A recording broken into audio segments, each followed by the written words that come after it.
Hello children, मैं आपको exercise 1.5 का क्वेश्चन नंबर 5 समझा रही हूँ। उसमें आपको हर का परिमीकरण करना है। तो सबसे पहले आप परिमीकरण समझ लें कि परिमीकरण होता क्या है। देखिएगा, कुछ संख्याएं मैं आपके सामने लिख रही हूँ।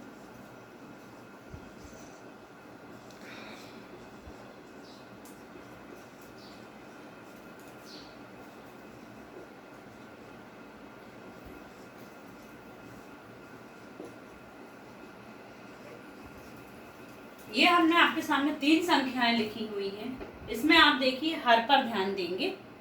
हर में कर्णी चिन्ह है। ये चिन्ह आप जानती होंगी, ये कर्णी का चिन्ह है। हर में आपका कर्णी चिन्ह है संख्याओं में, तीनों संख्या में। देखिए, यदि हर में ये कर्णी चिन्ह है और प्रश्न है हमारा कि हर का हमको परिमीकरण करना है। शब्द पे ध्यान देंगे, हर का परिमीकरण। तो यदि इन संख्याओं के हर में आपका, ठीक है, कर्णी चिन्ह है, या इसमें तो अंश में भी कर्णी चिन्ह है, तो ये संख्या कौन सी संख्या हो गई? आपकी अपरिमेय संख्याएं हो गई। और हमको करना है हर का परिमेयकरण, मतलब हमको इनके हर में परिमेय संख्या, इसमें कर्णी का चिन्ह हटाना है आपको, ठीक है। तो हर को कर्णी चिन्ह से मुक्त करने की क्रिया को हम क्या कहेंगे? हर का परिमेयकरण कहेंगे। अब ये किस तरीके से कर सकते हैं हम देखिए, जैसे 1/√2 है, तो 1/√2 में आप देख रहे हैं √2 में जो है कर्णी का चिन्ह है, ठीक है। और इसके हम ये चाहते हैं कि इसके हर में से कर्णी का चिन्ह हट जाए। अंश में होगा तो कोई बात नहीं, लेकिन हमें परिमेयकरण किसका करना है? हर का करना है। तो हम क्या करेंगे, इसमें मल्टीप्लाई का साइन लगाएंगे। और जैसे इसमें सिंगल नंबर है, एक ही पद है आपका, तो कर्णी 2 से हम गुणा और भाग करेंगे। ये कर्णी 2 बटे कर्णी 2, मतलब गुणा करेंगे हम कर्णी 2 बटे कर्णी 2 का। तो उससे क्या फायदा होगा? देखिए, कर्णी 2 का अंश का गुणा अंश से करेंगे हम, कर्णी 2 का गुणा 1 से करेंगे तो कर्णी 2, और कर्णी 2 का जब हम 2 से करेंगे तो आपका इसमें क्या होता है? देखिए, एक साथ लिख सकते हैं हम दोनों 2 को एक ही कर्णी के चिन्ह के नीचे, क्योंकि बीच में मल्टीप्लाई का साइन है।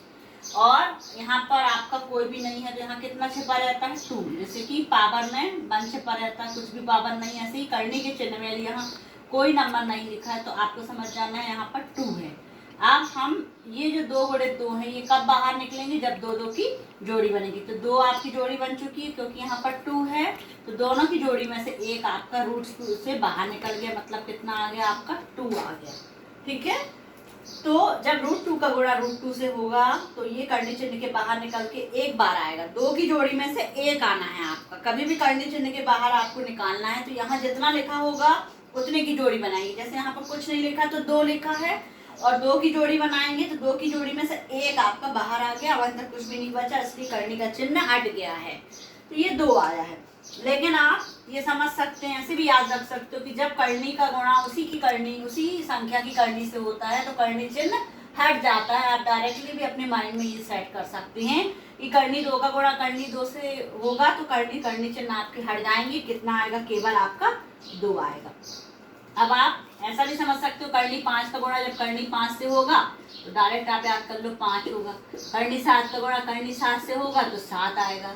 तो ये आप याद भी कर सकते हो, नहीं तो ये प्रोसेस जो होती है वो कैसे आता है, तो हमने आपको बताया। अब ये जो आपकी संख्या आई है वर्गमूल 2 बटे 2, ये आपका जो हर है, आप देख रहे हैं कर्णी चिन्ह से मुक्त हो चुका है, कर्णी चिन्ह हट गया इसमें।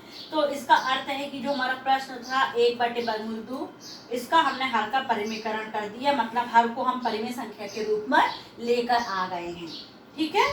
इस प्रकार ये प्रश्न पूरा हो गया। तो यदि आपका सिंगल नंबर वाले क्वेश्चंस हैं तो आप हर का परिमेयकरण बहुत आसानी से कर सकते हैं, ठीक है। जैसे कि आप 1/√7 का कर सकते हैं। हाँ, यहाँ 2 भी लिखा हो तो भी आप कर सकते हैं। ऊपर भी कोई संख्या हो 5, जैसे इस संख्या का मैं एक बार और बता देती हूँ परिमेयकरण कैसे करेंगे हम। 5 बटे 2√7 है, या फिर मान लीजिए कर्णी चिन्ह ऊपर भी है। अब हमें इसमें करना है हर का परिमेयकरण। अंश में आपका √2 है, इससे आपको नहीं देखना है। हर में आप देखिए कि कर्णी 7 है, मतलब अभी ये अपरिमेय संख्या के रूप में है, कर्णी चिन्ह है हर में। अब हमें इसका करना है परिमेयकरण। तो हर में जो भी आपका नंबर होगा सिंगल नंबर, उससे हम क्या करेंगे? गुणा और भाग कर देंगे। वर्गमूल 7 बटे √7 से हमको गुणा करना है। अब देखिए कैसे होगा गुणा। रफ आप यूज कर सकते हैं, रफ कार करने पे कैसे देखेंगे हम। 5 अंकों का गुणा करनी चिन्ह के बाहर अंकों का गुणा अंकों से होता है, और करनी चिन्ह के अंदर के अंक जो है उनका गुणा अंदर की राशियों से होगा। तो 5 यहाँ पर कुछ भी नहीं है तो हमारा यहाँ बाहर, ठीक है। करनी चिन्ह के अंदर तो 2 है, लेकिन करनी चिन्ह के बाहर आपका कोई अंक नहीं है तो वहां 1 ही मानेंगे।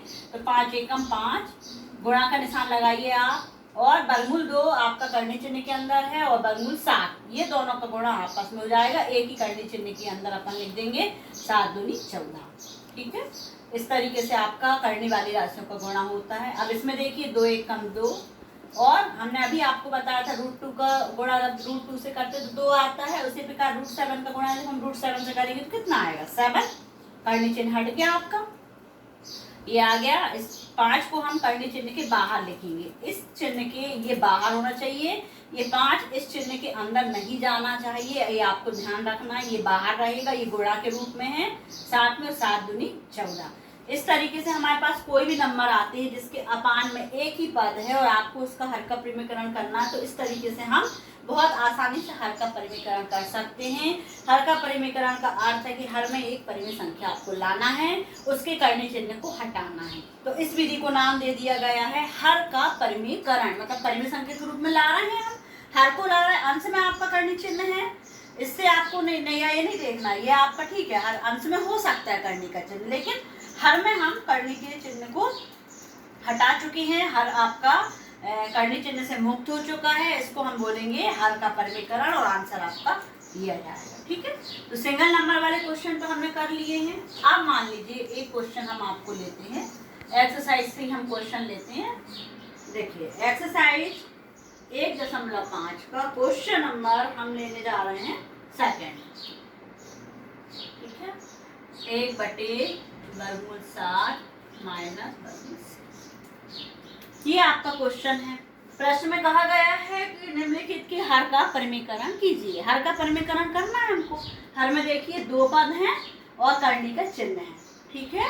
अब आपका भी हमने सिंगल पद वाले का बताया था कि उसी संख्या से आप गुणा और भाग कर देंगे। अब इसमें आप देखिए कैसे विधि है, ये आपको एक क्वेश्चन एग्जाम में आता ही है, इस विधि को आप बहुत अच्छे से समझ लेना। एक क्वेश्चन एग्जाम में हर के परिमीकरण का आएगा ही, ठीक है। तो कैसे करना है आप देखिए, यहाँ पर यदि 2 पद हैं तो आप बीच के चिन्ह पर ध्यान देंगे। बीच में कौन सा साइन है, माइनस का साइन है। तो आपको अब गुणा करना है किससे, देखिए √7 संख्या वही लेना है। यदि यहाँ पर ऋण है तो आप यहाँ धन ले लेंगे, और यहाँ धन होता तो हम यहाँ पर ऋण ले लेंगे, ठीक है। तो अब आपका ऋण है तो हमने कौन सा चिन्ह ले लिया, धन ले लिया, और संख्या आपको ले लेना है। इससे हम ये बटे ये, इससे हम गुणा, तथा ये गुणा है और ये भाग कहला गया। इस कहने का अर्थ है कि वर्गमूल 7 धन वर्गमूल 6 से गुणा किया और उसी से हमने भाग दे दिया, तो बराबर हो गया।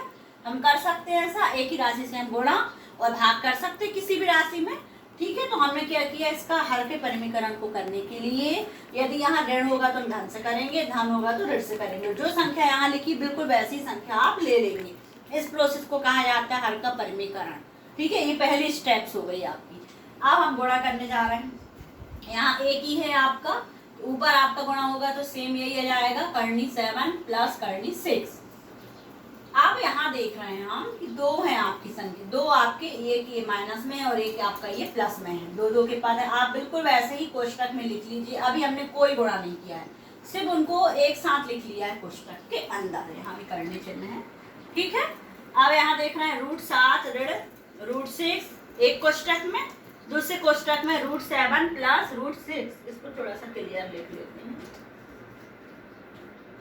हाँ, दूसरे कोष्टक में क्या है, √7 प्लस √6 है ये आपका। अभी हम अंश को तो ऐसे लिख लेते हैं क्योंकि अंश में तो कोई गुणा कुछ होना नहीं था, बनता था। अब आप काम समझ लीजिए, एक कोष्टक में ऋण का चिन्ह और एक कोष्टक में धन का चिन्ह।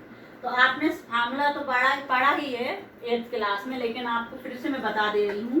एक ब्रैकेट में यदि a धन b हो और दूसरे कोष्टक में a ऋण b हो तो सूत्र लगता है आपका a की घात 2 ऋण b की घात 2। यदि आपको याद नहीं है तो आप यहाँ पर आप पहले इस सूत्र को याद कर लें और समझ भी लें। यदि दो कोष्टक हैं आपके में, दो राशियां हैं ए और बी, एक कोष्टक में ए और बी का प्लस है और दूसरे कोष्टक में ए और बी का माइनस है, ए और बी का माइनस है और एक में प्लस है, तो फॉर्मूला क्या हो जाता है, ए का वर्ग, मतलब जो पहली राशि है उसका आप वर्ग कर देंगे, ऋण का चिन्ह लगाएंगे, दूसरी राशि का वर्ग कर देंगे। ये सूत्र है आपका, जिसको आपको याद रखना है और यही सूत्र आपका इस हर में लग रहा है। कैसे, देखिए ए की जगह पे आपकी √7 है करनी चिन्ह के साथ 7, और बी की जगह पर आपका करनी चिन्ह के साथ 6 है, मतलब √6 है। तो ये आपका देखिए एक कोष्टक में धन है, ठीक, दूसरे कोष्टक में ऋण है, तो हम इसको क्या लिख सकते हैं, ए का वर्ग ऋण बी का वर्ग। तो इसको सूत्र को देखते हुए हम इसको क्या लिखेंगे, ए का वर्ग, ए की जगह पे हमारा √7 है तो √7 का वर्ग, हम कोष्टक के बाहर वर्ग लगाएंगे, ऋण है तो ऋण लगाइए, सूत्र में देखिए ऋण है ना, यहाँ भी हमने ऋण लगाया।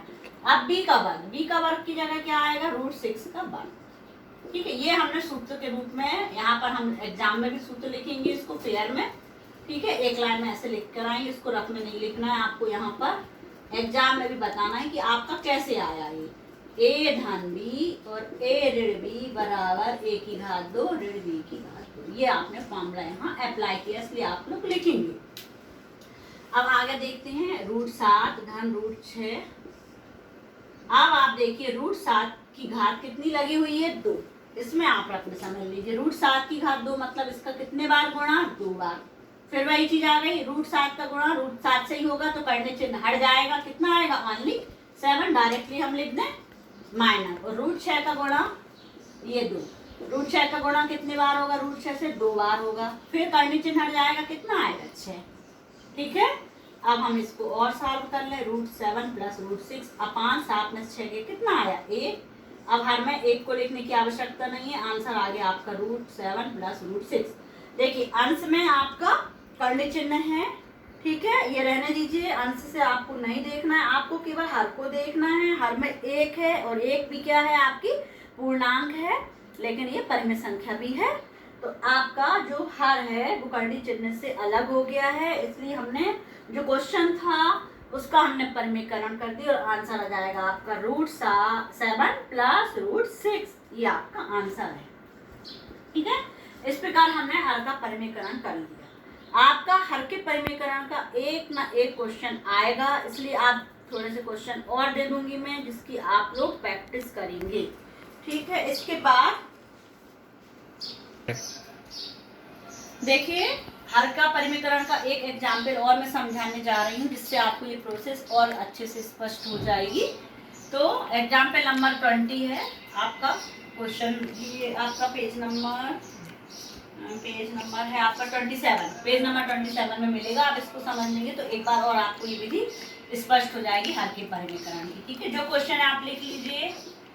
अब हमको गुणा किससे करना है, आप देखिए हर को देखिए, यहाँ धन है तो ऋण से करेंगे और संख्या हम बिल्कुल यही ले लेंगे, ठीक है। 7 ऋण 3 वर्गमूल 2 बटे 7 माइनस 3 वर्गमूल 2, इसका हम गुणा करेंगे।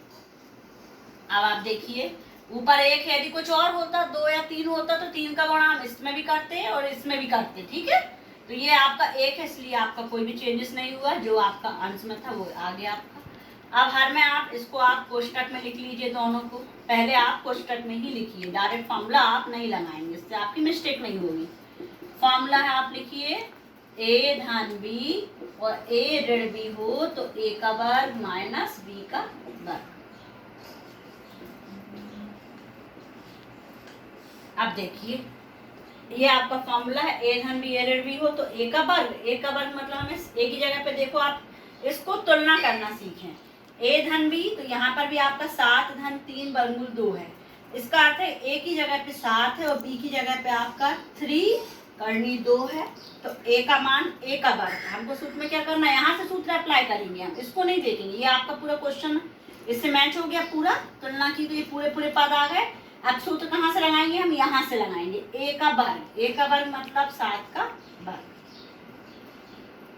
तो चिन्ह देखिए हमने ऋण का लगाया है यहाँ, ऋण बी का वर्ग मतलब 3 करनी 2 का वर्ग, ठीक है। ये हो गया आपका, समझ में आया आपको ये फॉर्मूला, ए धन बी और ए ऋण बी 2 कोष्टक में हो तो फॉर्मूला लिखेंगे ए का वर्ग ऋण बी का वर्ग। बस आप तुलना कर लीजिए इसकी, आप इससे तुलना करके ए का मान और बी का मान निकालिए। पूरा जो धन चिन्ह के यहाँ हो पूरा ए का मान है, और धन चिन्ह के बाद जो भी संख्या हो पूरी आपकी बी कहलाएगी। तो अब आप जब भी वर्ग करेंगे तो ध्यान रखेंगे हम कोष्टक जरूर लगाएंगे, ठीक है, इससे आपकी बिल्कुल मिस्टेक नहीं होगी। अब इसको हम हल करते हैं।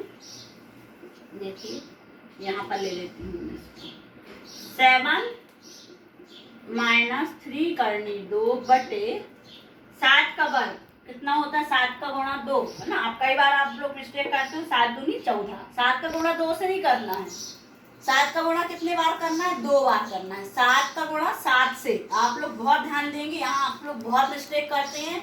7 गुणे 7, तो 7 का गुणा जब हम 7 बार करेंगे तो कितना आएगा, 49, 7 7 49, ठीक है। आप लोग यहाँ मिस्टेक नहीं करेंगे, ध्यान रखेंगे। माइनस आप लोग क्या करें, 2 बार लिख लिया करो, जैसे 3 करनी 2 के ऊपर 2 की घात है, मतलब 3 करनी 2 कितने बार आ गया आपका, 2 टाइम्स आया। आप देखो कैसे गुणा करना है, सीखने की चीज यहीं पर है आपकी। अंकों का गुणा अंकों से होगा, 3 3 का 9, करनी 2 का गुणा करनी 2 से गुणा का निशान लगाइए। करनी 2 का गुणा 2 से होगा तो हमने आपको बताया डायरेक्ट करनी चिन्ह हट जाएगा, 2 आएगा, और 9 दूनी 18, ये आपका आ गया 18, ठीक है।